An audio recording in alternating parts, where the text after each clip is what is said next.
there in the cloud. All right, we are recording. So, Madam President, we are ready to begin. All righty, so good afternoon, everyone, and welcome to the October 20th Mid-Florida chapter of NFBPA meeting and professional development session. We are excited for you all to join us. Thank you for taking time out of your day to, I'll just say, have some lunch and learn with us. For today's meeting, I'll briefly review our agenda for today.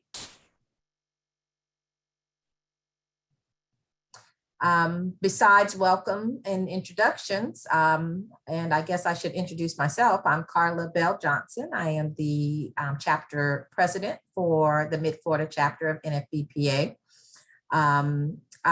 We will also follow this introduction with some NFBPA business and announcements for the benefit of not only our members, but also our guests and friends this afternoon. And then we will have what I like to call the meat of our discussion today, which is our guest presenter, Ms. Marilyn Stevens from the U.S. Census Bureau, speak with us about the U.S. Census outcomes and impacts, and then we will adjourn after that. I'd like to always, just in case we have folks who may not be familiar with NFBPA on with us this afternoon, just remind everyone that NFBPA is the National Forum for Black Public Administrators, and it is an organization really focused on advancing African Americans in public leadership in local, state, and federal governments, really focused on creating opportunities for us to network with one another, of course, and as part of that, learn about the many public sector roles and opportunities available and how we can grow as leaders, meeting the needs of the public. So a phenomenal organization that has been around for, let's see, since 1983. And we welcome you who may not be members of the organization to engage with us and connect on how we can best be of service to our communities and lead within our respective organizations. So welcome to you. And again, thanks for taking your time this afternoon to join on with us. Moving on for NFBPA business and announcements, Ralphetta Aker will cover this segment of our agenda. Ralphetta? Well, thank you, Madam President. Just a few quick announcements and information. As Ms. Carla has said, we are looking for persons to be involved in our Mid-Florida chapter. We have 5 standing committees. Those committees are a finance committee that is currently chaired by Kenyana Martin, our program committee and community service, which I chair and also serve as vice president. Our membership committee, Shavala McFarland, and our communications committee, Carol Clark. And we also have a wonderful opportunity for individuals who are enrolled at University of Central Florida, Valencia, Rollins, Stetson, any of the local communities or community universities. And Jaleesa Harris chairs that group and works very extensively with particularly UCF in our college relations committee. So we ask that if you have any interest in serving on any of these committees, if you can reach out to the chairpersons, their emails can be made available to you. If you do not have them, you can reach out to myself or to Carla, and we will get you connected with those chairpersons, and they are always looking for community and committee involvement from the entire body. I do want to bring to your attention the 4th annual Emerge Conference, which is taking place November 4th in Fort Lauderdale. Our friends in the South Florida chapter are sponsoring this one-day in-person conference. I will say that it will be in person and is set to assist public administrators in gaining practical and transferable skills that we can apply to our positions. They have several experts who will be on site providing workshops and lectures throughout the course of the day. And we can take those lessons that we learn and improve upon our networks and for us to be able to change personally and professionally through this day engagement. That registration has been extended till the 22nd of October, which is actually Friday. So we would ask that if you are planning to attend, you do get your registration in. For NFBPA members, it is $50 for the registration, $70 for non-members, and $30 for students. They do have a hotel option if you might be interested in driving to Fort Lauderdale the day before. It does begin at 8 o'clock in the morning. They will end by 4:30 that afternoon, so you would have time to drive back to the Central Florida area prior to it getting too late in the evening. And of course, Forum 2022 is coming. Early bird registration has closed, and registration is available currently for the conference that will be in Grand Rapids, Michigan. Lavon, you can make another trip to Michigan and see her son. But we're asking that you save the date for Forum 2022, Prisms of Possibility, and that just opens up a whole lot of different thoughts in my mind and my imagination. March 30th through April 3rd, 2022. At this point, it is scheduled to be an in-person conference. And for those who have attended Forum in the past, especially in 2019 when we served as host, you know the dynamic opportunities that are available in attending Forum, which is the national conference for NFBPA. So we would encourage your participation and your attendance in March in Grand Rapids. And I believe, Carla, I'm also supposed to cover the information on the 2022 chapter elections.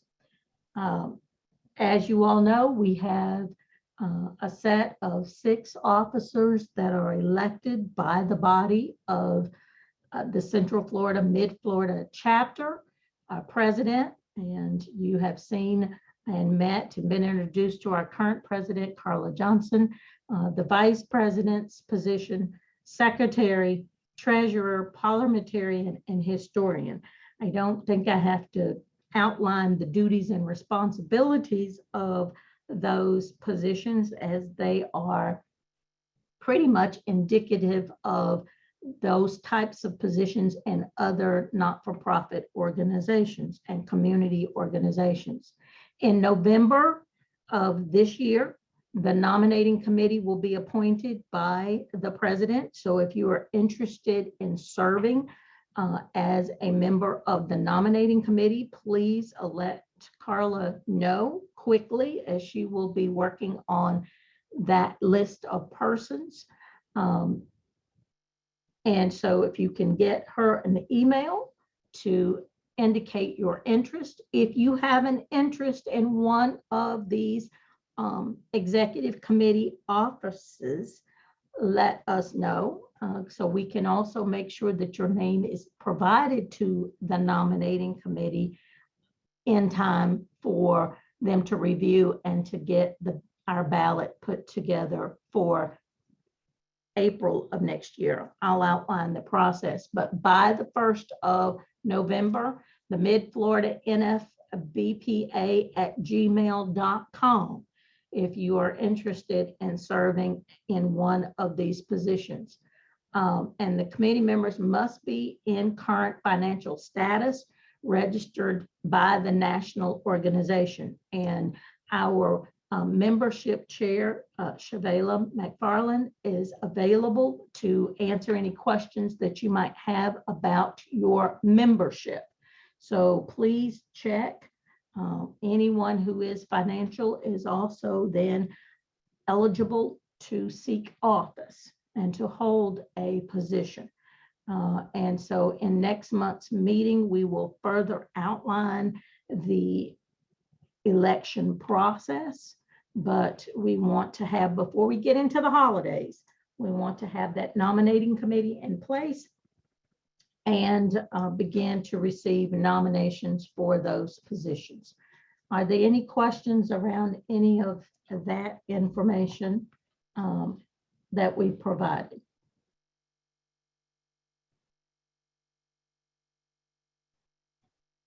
Let me check the chat.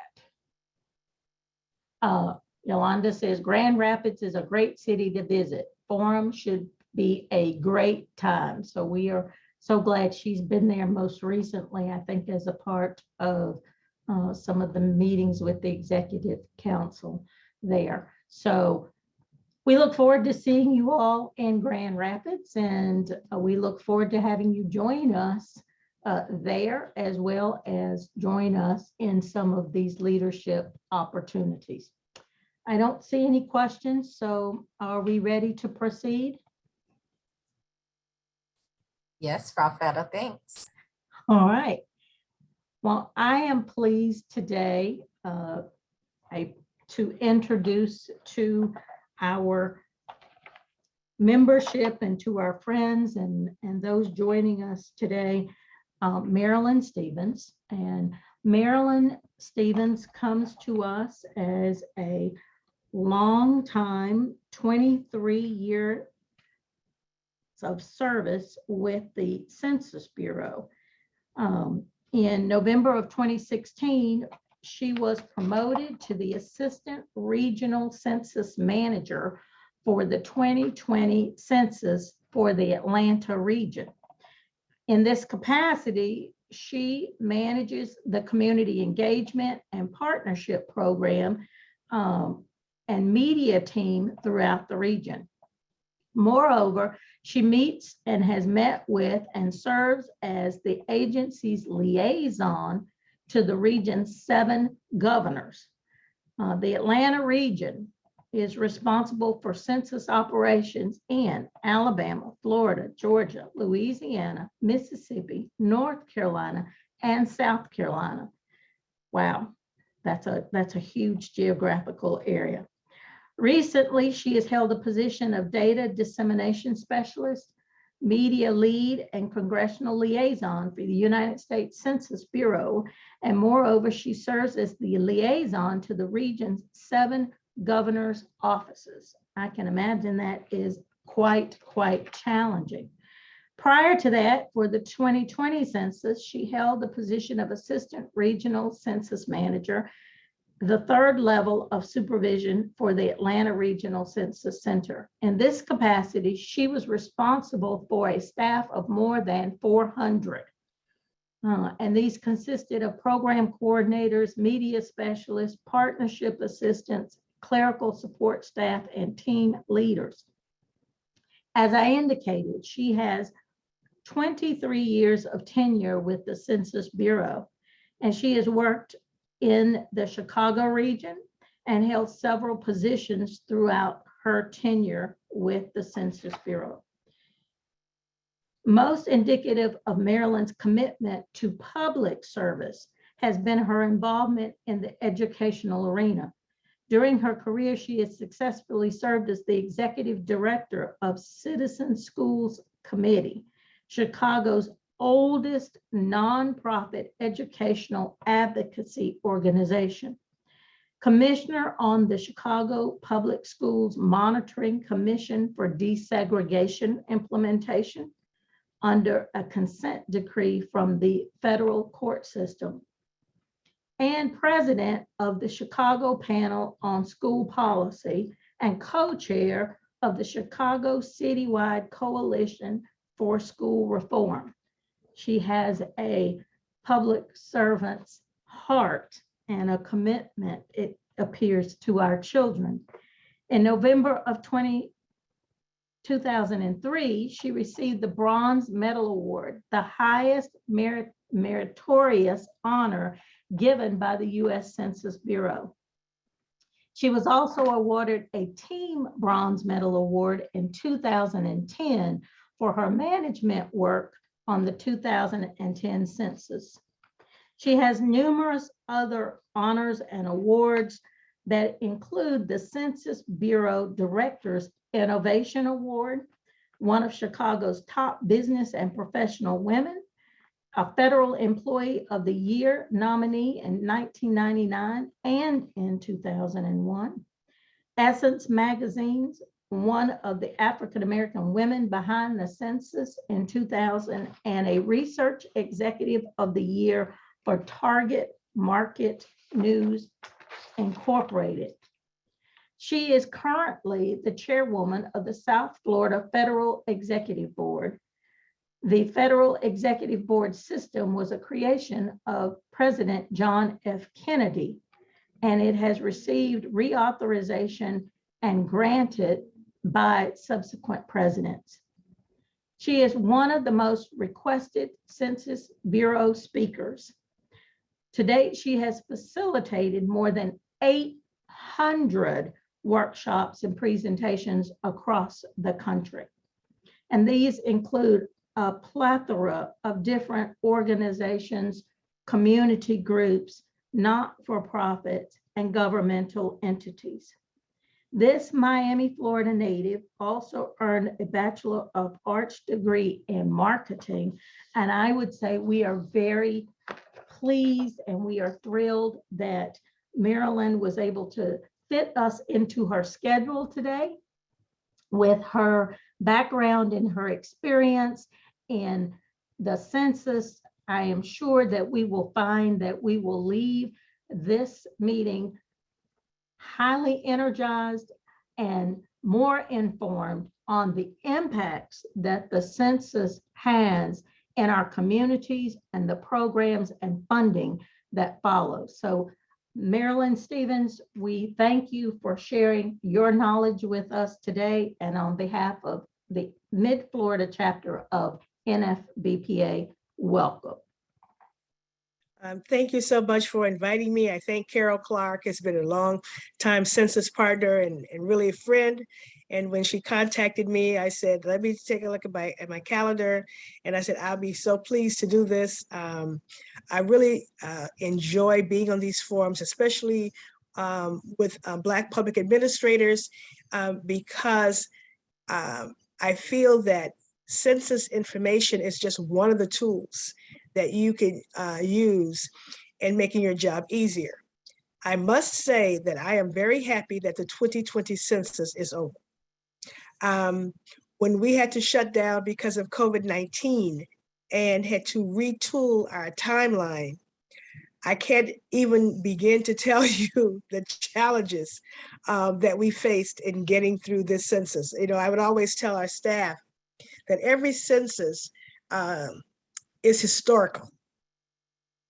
And I knew that this one would not be any different because we had so many ways to respond. And we always prepare for every eventuality, everyone. But I want to go on record to say we did not prepare for a pandemic. And so when we finally came out of the field, and I think on that last day, I must have conducted about 40 interviews. They had me up at 6:30 in the morning in this virtual green room. And at one point I was thinking, what city is this? I mean, the contractors were talking in my ear and telling me, we always want you to say the city. I'm thinking, but where am I? What's going on here? And I was up literally all night long. I had literally 3 governors I was on the phone with, because they were in the central time zone. I was trying to explain that it was not midnight Central or Eastern time. It was a special time in Hawaii, which was 6 o'clock in the morning, our time, and 5 o'clock. And and I was thinking, when is this going to be over? Beam me up, Scotty. So I'm going to share my screen because I want to show you what I call first results. And in those first results, let's see, I have I have a new laptop. And the problem was that I let my godson pick it out for me, and that was not good at all. And the reason I want to say first results is because what I have found, especially in this cycle, because there are a lot of new people to the census process, many elected officials. My first travel trip was in July. I would normally travel 4 days a week up until we shut down last March. And then I had not been at an airport. I would just go to the Fort Lauderdale airport periodically just so I wouldn't forget how to get there. But I went to the Florida Supervisors of Elections Conference in Tampa. And I found that half of them were brand new and had no idea about these census results. They know their role in redistricting to some extent, but they had no idea about the data. So I crafted this presentation as first results. So I'm going to talk about some first results. I'm going to talk about Public Law 1920x1080, which is the redistricting law, and then kind of outline the program and some releases.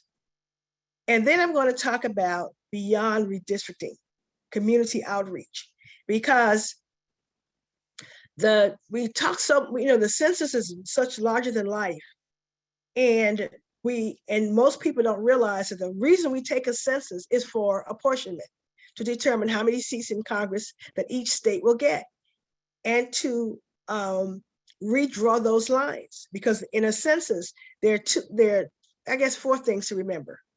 There are winners and losers, and the census is about power and money.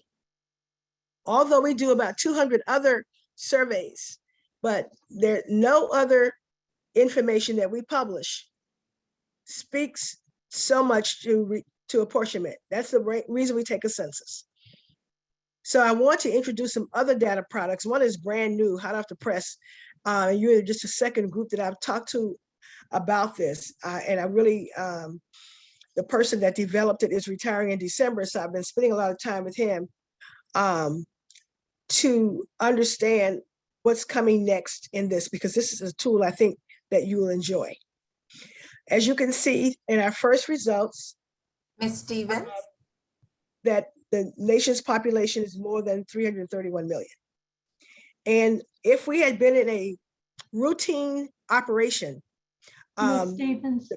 Yes. Excuse me, I don't see your screen share. You should you have don't? the ability to share. I just Okay, let me see. checked Let me go setup. back to Zoom, because I shared it says share your screen. Uh-huh. Click And it, and then you have to, at the bottom, probably toward the right, there should be a share. okay, wait a minute. Let me look. I've got to find that part again. Wait a minute. Don't worry, you're good. Like I tell people, I said, when you're working on a data and you can't understand it, go back to the beginning. Okay, share your screen, Marilyn. Boom. Okay, click And then click the term that says share. There you go. Boom, boom, There boom, you boom, go. boom. We're good. Okay. All right. And then we go to the slideshow. And you would think after all these months, I would have this, right? I've only done a gazillion of these. All right. So that's the first slide that you didn't see. And here's the second one. This is somewhat the points that I want to go over. And as you can see, that last one, I have a lot of things under that. It's because you'll see where the public law data from the 2020 census is going to be smaller than the data from the other releases. So this is where we are, more than 331 million. Traditionally, before December 31st, the president gets the numbers. And this is the first, this is a census where we actually had 2 presidents. One, because every president doesn't get the opportunity to oversee a census. We've only had 24 censuses and we have 46 presidents. So only 24 of them. But this time we had one that was sitting during our census, but the other one received the results because we had to delay the timeline. So President Biden received the results because they weren't released by December 31st. They were released in April. So that was different.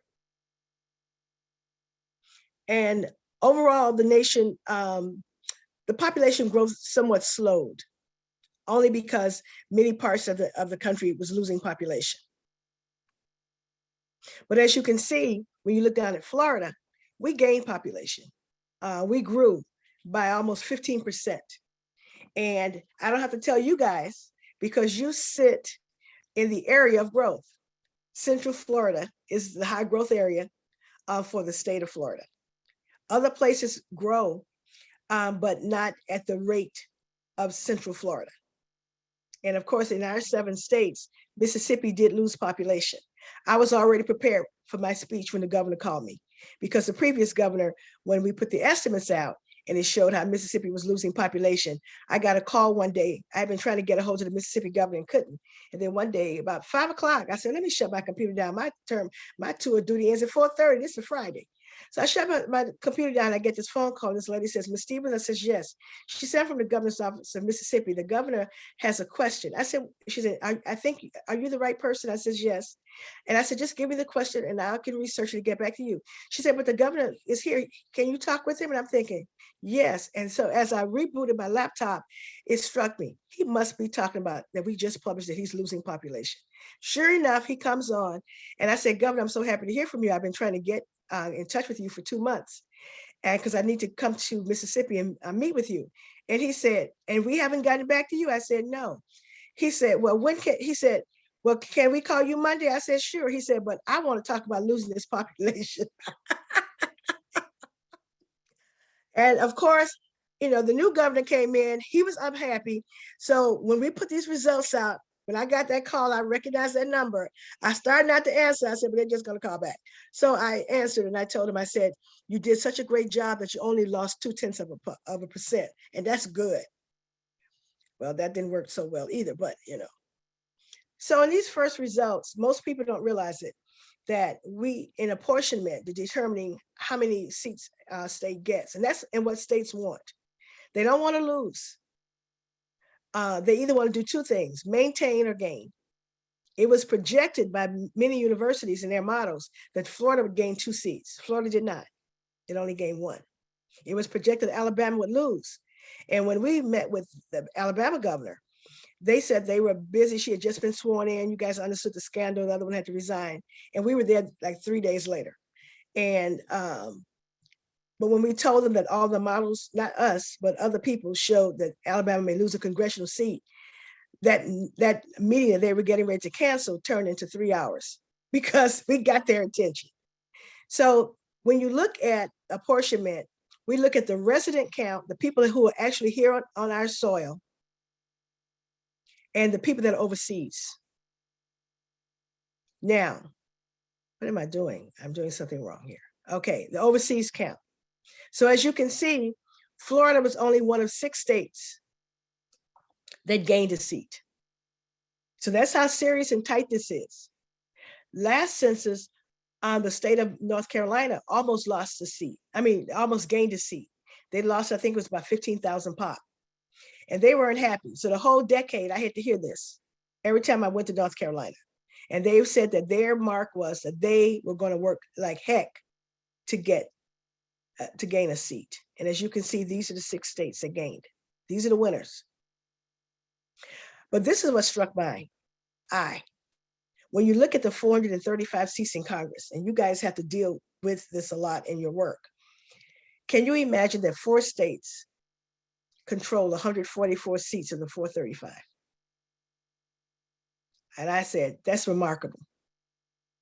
Unbelievable. 4 states control 144 of the 435 seats. That's some serious power. Now, let's take a look at Florida. You see what our resident population was in 2010, and you see its growth to 2020. Tremendous growth. But look at the overseas population, those Floridians that we can trace back to the state of Florida. Look how many we had in 2010.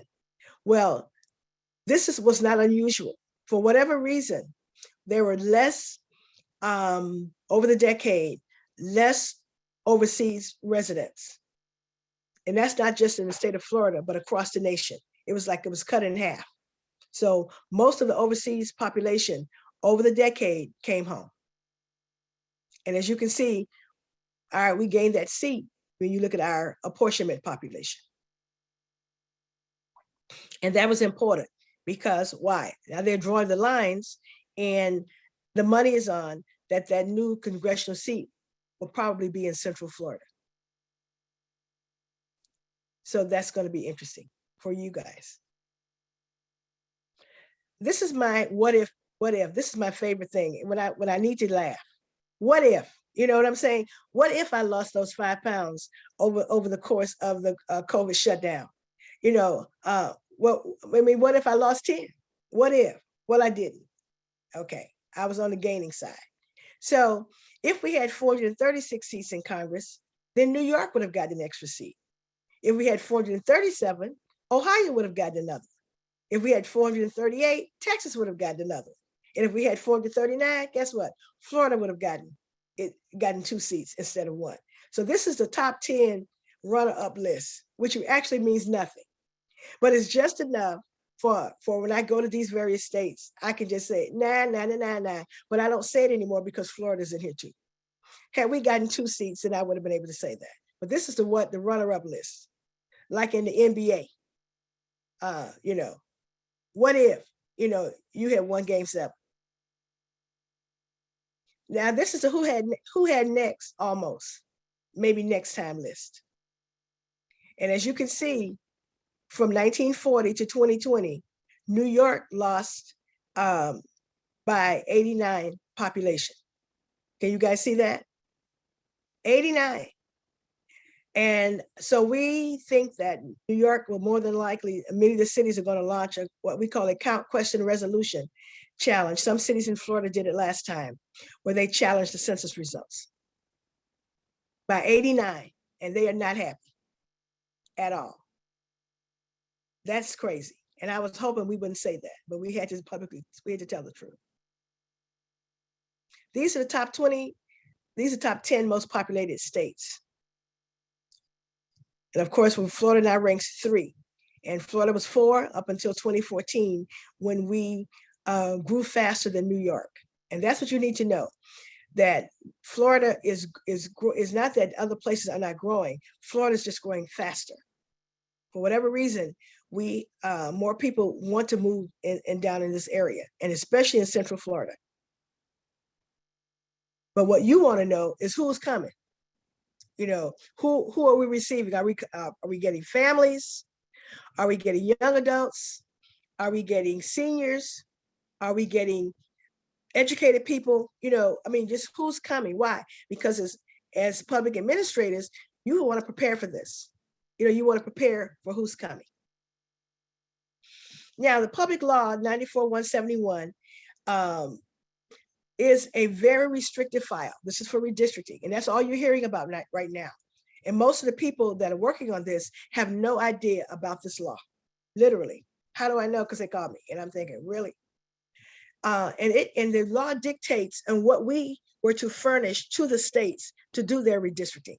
We just don't take a census and just give them a bunch of stuff. Well, you know, so in 1975, Congress narrowed the focus. What is going to be used for redistricting? And that's why we give the information that we give. So the Office of Management and Budget determines how we determine race and Hispanic origin. And in Florida, that's a big deal. We hear it every day. Why are you asking if people are Spanish or Hispanic? Why aren't you asking if people are Jamaican or Haitian or Nigerian? And the reason is because we have to ask what the law dictates that we do. Then there was a change where the state legislatures and the Department of Justice wanted us to add the voting age population to the redistricting file, 18 and over. So now the redistricting file shows the total population, and then it shows who's 18 and over. Then we had another change in 2000 when we changed the racial categories. Most people don't realize we now have 63 racial categories. 63. There are 6 basic racial categories. You could be white alone, Black alone, American Indian, Alaska Native alone, Asian alone, Native Hawaiian, other Pacific Islander alone, or some other race. That's what it means, some other race. I'm not these other 5, I'm something totally different. And then there are 57 combinations of those basic racial categories. So many people say there are 2 races. They are white and Black, white and American Indian, white and Asian, white and Native Hawaiian, white and some other race. Some people say they are 3 races. Some say they are 4, 5, and 6. So there are 57 racial categories. This is important. Why? Because we're at phase 3 of redistricting. We delivered the data. And in that data, these are the only 5 tables that we have released. And you're saying, well, are they going to be of use to me? Well, kind of, yes. The first one, I can send to you, will have your race for your jurisdiction, right? It'll have all the people who are single race. And then underneath that, it'll say the population of 1 or more races. Then it'll show the population of 2 races, and it will have every combination of 2 races, every one. The population of 3 races, the population of 4, 5, and 6. This is the only time we delineate all 57 racial categories. It's in the redistricting file because the law requires it. And we'll say who's not Hispanic or Latino. That's only 1 line in the file under P2. And then underneath that are all the non-Hispanic 63 racial categories. And then we do the same thing for the voting age population. And then another thing, I heard you guys talking about new housing going up. This next file is crucial because many mayors are upset because of the number of vacants that we showed in the census. And you may want to know this too. How many vacant housing units did we show? And when we encounter a vacant housing unit in a census, we had to follow up in the field. They didn't return. They didn't go online like they were able to do this time. They didn't call the telephone center to do it by phone, and they didn't send back the paper questionnaire. So we go and knock on that door, and it's obvious that nobody's living there. So the enumerator marks vacant. We do not take that enumerator's word for it. Not that we don't trust it, but we don't take their word for it. We send somebody else out there to go back and check it. We have 3 verifications if this is vacant. Why? Because if we say it's vacant, that means that there are no people there. So there's no population there. So that's a big release in the redistricting file, vacant housing units. And then of course, the new one this time, group quarters. We'd never done that before, where we actually show population in institutions, assisted living, nursing homes, group homes. So now I'm getting calls from prisons because sometimes there's wrong geocoding, and a prison that's supposed to be in Miami, maybe in Fort Lauderdale. So we have to move that prison on paper back to Miami with the population that it includes. So these are the only files we have released so far. This is it. And I know you're saying, but you guys asked a question about household relationship. You had 16 different options. That will come in a later release. And you also ask on the race, country of origin. That was historical. We had never done that before. So we'll be able to look at the diasporas like we've never been able to do before, because we ask, like if you check Black, then we'll ask, what was your country of origin? I just put African American into mine, but I have friends who put Haitian or Jamaican or Bahamian, or Trinidadian, or Nigeria, or Ghana, or some put London, England. So now we'll be able to look at the diaspora, but that is not out yet either. That is not a part of redistricting, so we haven't released that. Now, one program that you want to be interested in as public administrators is a population estimates program. This is important. Every year we put out estimates of your jurisdiction. And one of the things you want to know is, are we losing population this year? Are we gaining? And if we're losing, are we gaining? Where is it coming from? Is it domestic migration? Are more people coming in from other places in the country? Or is it international migration? Are we having more births than deaths? This particular release will show you that. This is important. When I looked at the first results and saw that California had lost a congressional seat, I said, seriously? How could they do that? What did I do? I went to the 2019 estimates. And when I looked at their net migration and saw where California had lost 910,000 people domestically. That means that 910,000 people left the state and went someplace else. But they had 1 million international come in, but it was not enough to offset that 900,000. They would have had to have 2 million international for migration in order to offset the 900,000. Every jurisdiction should be able to keep up with that every year. Because if you don't, you're going to get blindsided 10 years later in the census, like California was, because they spent about $100 million on their census program. They knew they had a problem. So they were trying to get everybody possible to be counted. A new program we just introduced because of COVID, and it was just introduced this year, community resilience estimates, which will become your new best friend. As public administrators, in case of a disaster, and we're in Florida, so we're pretty familiar with that. You need to know what areas have the highest risk factors when it comes to them being able to sustain an emergency and recover.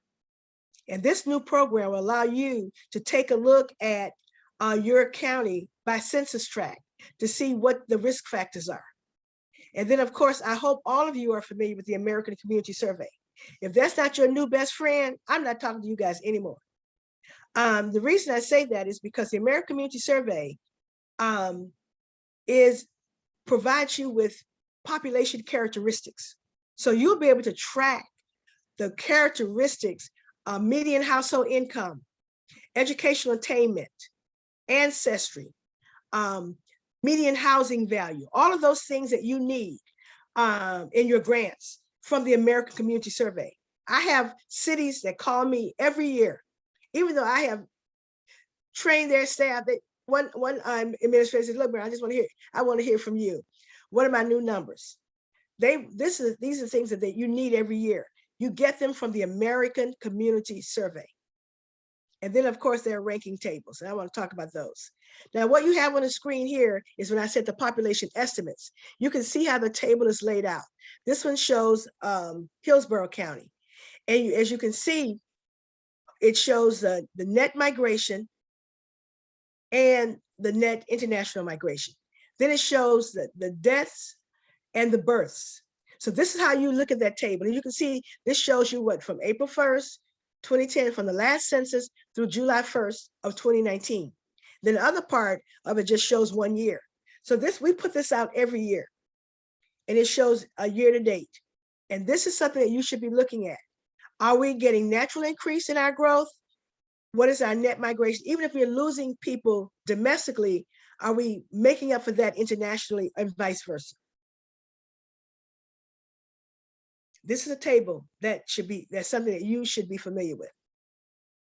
The community resilience estimates, which is so brand new, and I was talking to one of our principal staff last night about it, and she says, Marilyn, I'm trying to understand this program. It's so new. She's just been back to the regular operation after the census. I'll be going back in January. I say, I've been reading up on this because I'm just so fascinated by what it can tell us. And what this program does is that when I talk to headquarters, they looked at some what they call risk factors. So they took some from the American Community Survey. We do the National Health Interview Survey for the National Institutes of Health and the Centers for Disease Control. And we look at some income data. And we said that if these are some of the factors that will keep a person from being able to sustain any emergency. Here we are in a pandemic. And at some point we had a hurricane in some parts of our region and the pandemic at the same time. So that's what we had. This will help you understand that. So if you have people that are linguistically isolated, as you can see in risk number 4, or so many people living in a household and that home is damaged. So where are these people? How are you going to relocate them?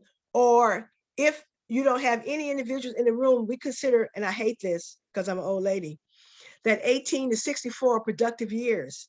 So if there's no one in that home in those productive years, as what we consider the primary caregivers, how are the other people going to survive? And if there's a high income to poverty ratio, if the people are not employed, if they have disability, no health insurance. Now, I beg to differ with number 6. There's nothing wrong with us over age 65. I'm telling you, we can hold our own, some of us. And then when you see about the other factors, about health, heart attacks, diabetes, emphysema, people that have serious health conditions, that something happens, their ability to sustain that are going to be difficult. But in this tool, as you can see, you can get, this shows you a map of the entire county of Hillsborough. And what you see there are the various tracks. And it shows you on the legend, the percent on that legend in those different risk factors. And then there's another view.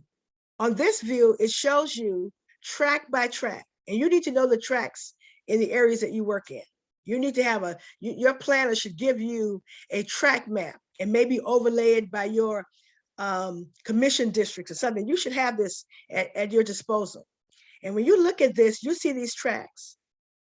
And you can see where in one track, 40, more than what?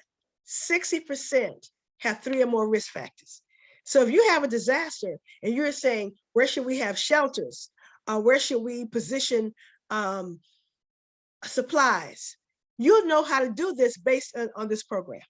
Why? Because these are the people that are going to need the help.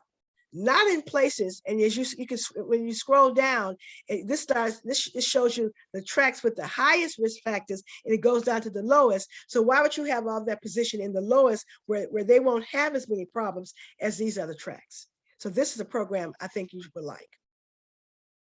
Now, this is my favorite part here, where these are ranking tables. And when you put up a grant and you're trying to show why you need certain things, and where your state is, and then in where your locality is, because you have this from the American Community Survey.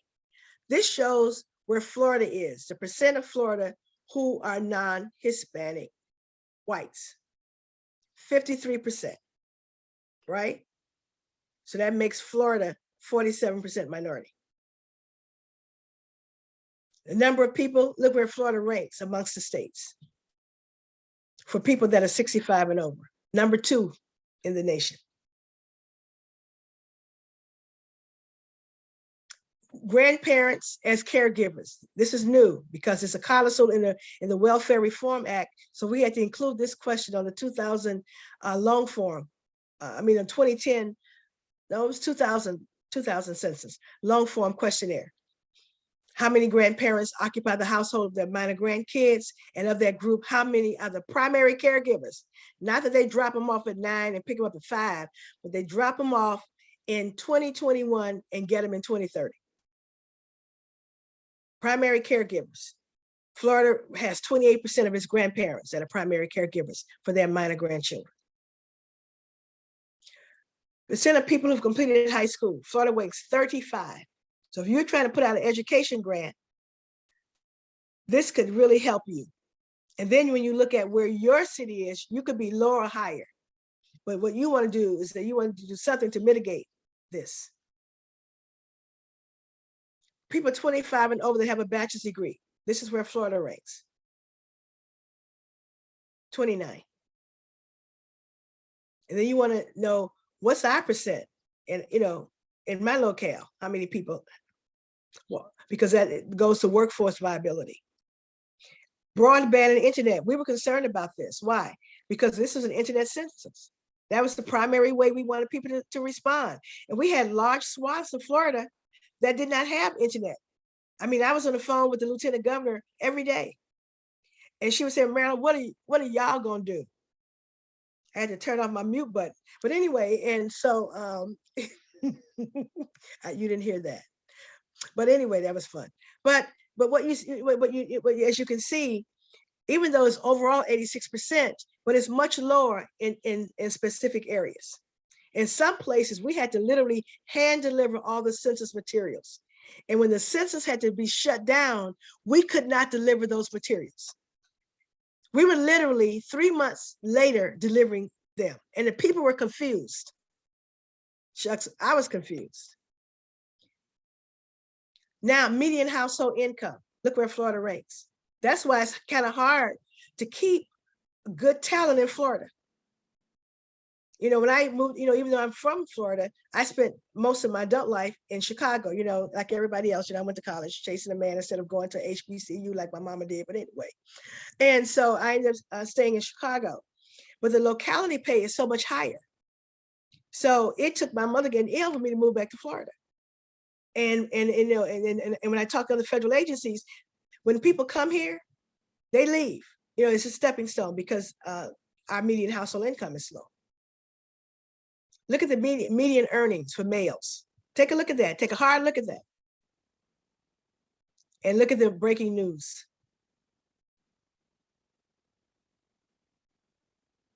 For females.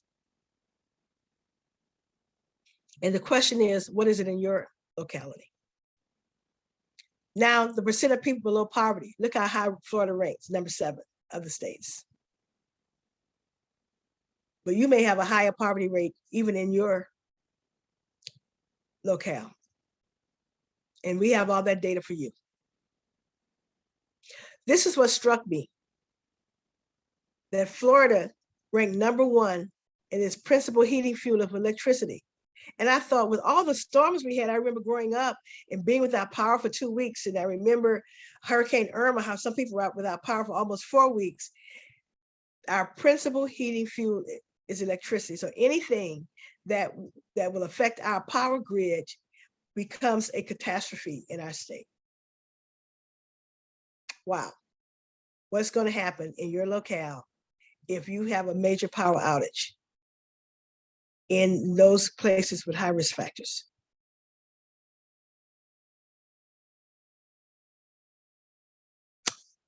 This is my contact information. Ignore that part in the back about the voting restricting. I talked to a lot of elected officials, so I keep that up there. Don't call me about redistricting, please. Call Washington.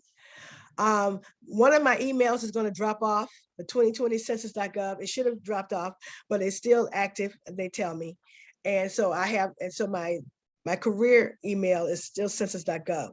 You can get me the 404-323-0594 number. Carol can tell you that's my census cell. You can call me any time of day or night, holidays, weekends, and my birthday. Because I know if you need information and you're writing a grant, you don't have time to, but I don't think she's working. I think they off on weekends. No, call me. I just want to pique your interest just a little bit. And hopefully you will call me individually or even as a group so we can delve down into your individual data needs to let you know there's a lot of information out here. And if you need it, don't hesitate to call me. And if I don't know where it is, I know somebody who can help me find it and to be able to send it back to you. And if you have any questions, I will entertain those. I will ask if there are any quick questions. I'm Marilyn, I don't know how to thank you. This information is absolutely phenomenal. Is there a way we could get a copy of the PowerPoint? Yes. You could send that to Carol? Yes, absolutely. If anybody wants me to include any specific area in that PowerPoint, let me know and I will do that. Okay. Well, that would be wonderful. If we could get a copy of the PowerPoint, then we would be able to go back and take a look at some of the particulars. I know LaVon Williams is on the call today, or was on the call today. I'm not sure if she's still with us. And I know she works quite extensively with some of our communities and those that are in those risk factors. So that may be information that she would, I'm sure, find beneficial, and I would welcome it as well as we look at hurricane preparedness and response issues and how we might be able to help facilitate some of those conversations. Everyone is saying how fantastic the presentation was, and they appreciate your spending time with us today. Our president had a 1 o'clock commitment that she needed to step off for, so she has bid us adieu for this afternoon. But we want to thank you and Carol so much for bringing you to us and your presentation. Carol, did you have some comments? Yes, thank you, Ralphetta. Marilyn, I wanted to thank you again. You've always been there. And I can attest to the fact that when she talked about the American Community Survey and all the other data that you can get from the census, I have used it for a lot of my writings, a lot of storytelling that I've done about the county or my division. I've used it for grants. So definitely learn to use the census data to your benefit. There are tutorials, at least there used to be, online. So you can certainly contact Marilyn or take those tutorials, learn how to incorporate that in your writings, and you'll have a much better story. Wonderful. Marilyn, is there a direct link to, maybe I looked away, the American Community Survey, is there a direct link? Yes, I'll put a link in here for you. It has the ranking tables, but it also has what we call data profiles. So you get a data profile not only for your city and your county, but specific tracks, even at the track level and the zip code level. And that's what makes the American Community Survey supreme. In fact, Fair Counts, and you guys are familiar with Fair Counts, the organization that Stacey Abrams founded. I have crafted a special ACS, American Community Survey presentation for them because they're promoting participation in the American Community Survey because they use a lot of the data. And I mean, that's just huge for you. That's huge for you. You master that. Trust me, you can write any grant, provide any supporting information for whatever argument you have. Okay. As we're getting ready it's time for us to update the county's emergency management plan. Absolutely. A lot of emergency managers, that's what they use as ACS data. Okay. And that is exactly what I was needing to do. Call me. My portion of that rewrite. So you may be hearing from me next week as I struggle to make that update. So thank you so much for your time today, for your commitment to public service, and for your desire to educate, not just carry out dictates of the government, but to be one who is standing tall in sharing the information and how that information can be used for our benefit and for the benefit of the citizens we serve in the Mid-Florida area. And we appreciate your being with us. Are there any other comments from any of the membership? Other than I see the wonderful kudos.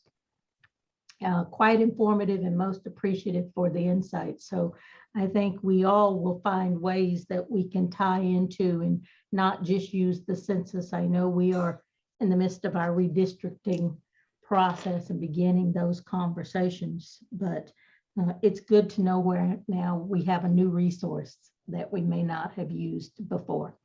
So with that, I will thank you, and I will thank the members that have been present today. We will meet in November at our stated monthly meeting, and we're actually going to talk some about resilience and building some resilience plans through sustainability and how we can do that. So we look forward to seeing you all in November, and continued well health and all of the good things that life has to offer. And we will see the majority of you again next month. Thank you all and have a good day. Thank you.